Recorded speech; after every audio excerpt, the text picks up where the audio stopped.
नमस्ते साथियों। देखिए, ये जो पटवार में प्रश्न आया हुआ है, चौमासा में समास है। अब आपको बताना है कि चौमासा में कौन सा समास है। तो इसमें देखिए, द्विगु है, द्वंद्व है, कर्मधारय है और बहुब्री।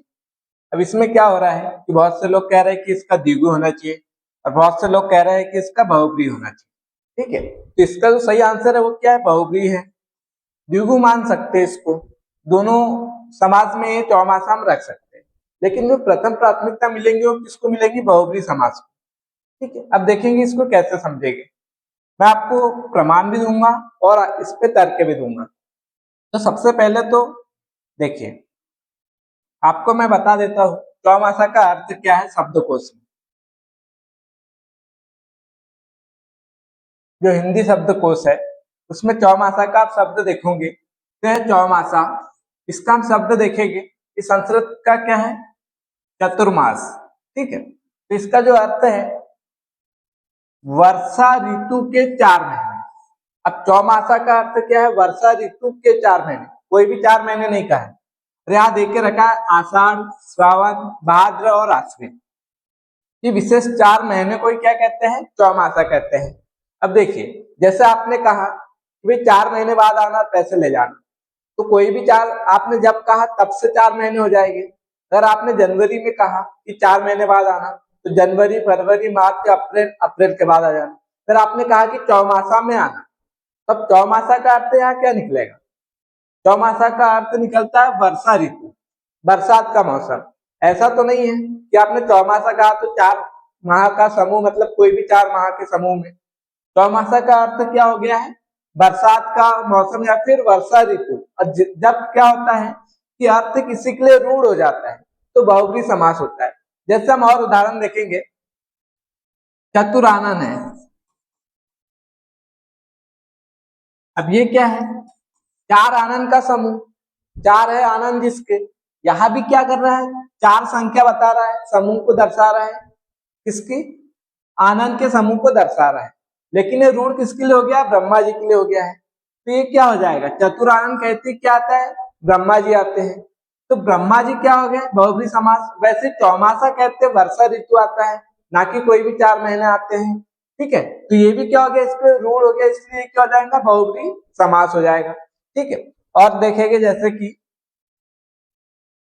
चतुर्भुज, है ना? चतुर्भुज। अब देखिए, यहाँ पे द्विगु और बहुब्री दोनों में कैसे प्रयोग होता है। आपने कहा चतुर्भुज, ये चतुर्भुज का मान ज्ञात कीजिए।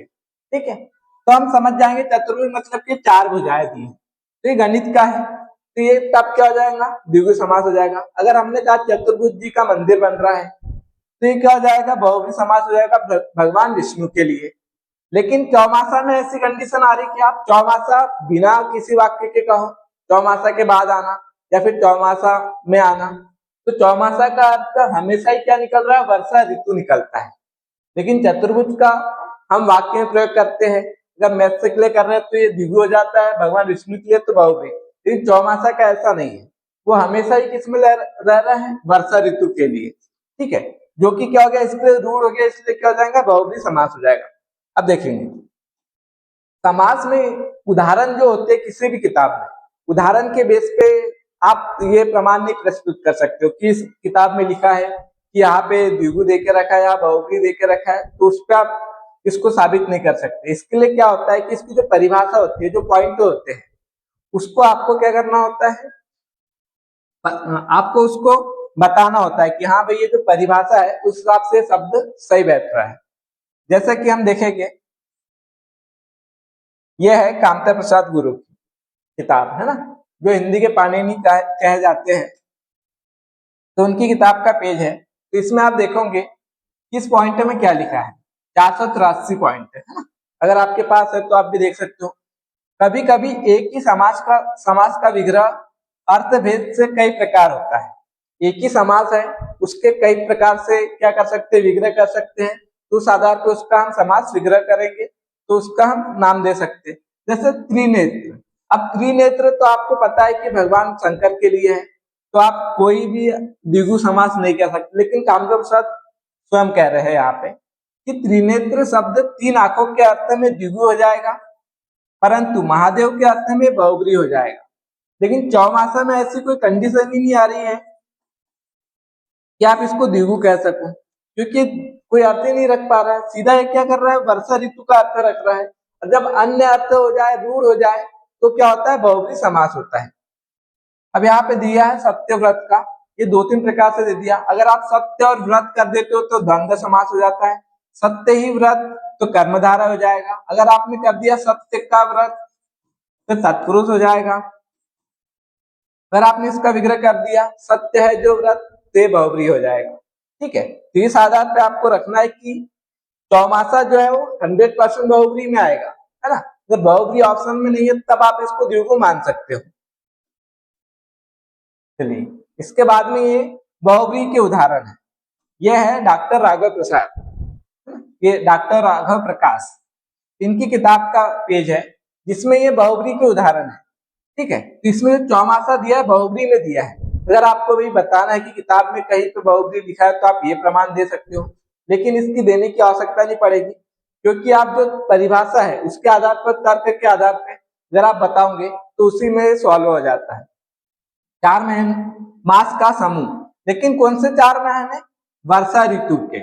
कोई भी 4 महीने नहीं होना चाहिए ना, आषाढ़, श्रावण, भाद्र पक्ष, आश्विन, ये 4 महीने होना चाहिए, उसी को आप चौमासा कहोगे। अगर आपको चौमासा कहा गया है मतलब वर्षा ऋतु का कहा गया है। ठीक है, तो इस आधार पे जो है हमारे पास में क्वेश्चन, तो इसमें जो सही होगा वो क्या हो जाएगा, चौमासा बहुब्री समास। देखिए, अब जो डॉक्टर राघव प्रकाश की किताब है हम उसी को क्यों माने, है ना। तो देखेंगे इन्होंने जो डिग्रियां हासिल की है ना, हिंदी में जो उपलब्धियां पाई है, तो हम देख लेते हैं कि मान सके कि हाँ हम इनका प्रमाण दे सकते हैं।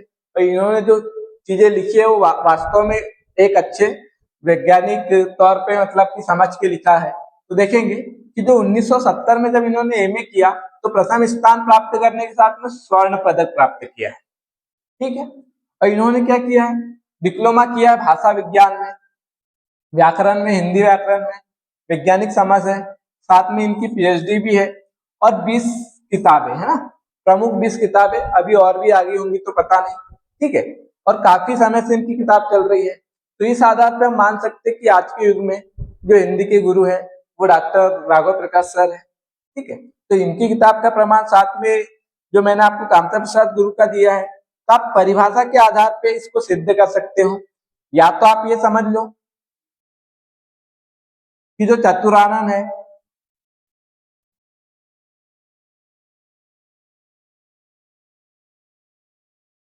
चतुरानन ये भी क्या कर रहा है, 4 आनंद के समूह को दर्शा रहा है। चौमासा ये भी क्या कर रहा है आपके, अगर आप द्वंद्व ये द्विगु मानते हो तो आप क्या कर रहे हो, 4 महा के समूह को दर्शा रहे हो।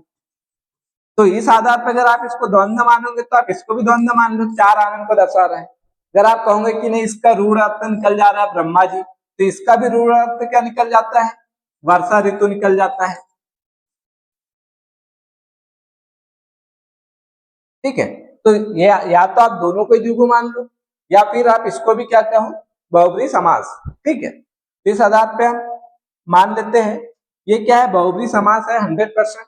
अब जो आंसर क्या आएगा उसमें क्या आता है आंसर, उस आधार पर हम देखते हैं। अगर बहुब्री नहीं आए तो हम तर्क का प्रमाण दे सकते हैं आपत्ति लगा के। क्वेश्चन या तो डिलीट हो जाएगा, दोनों को द्विगु और बहुब्री या सभी को नंबर मिल जाएंगे।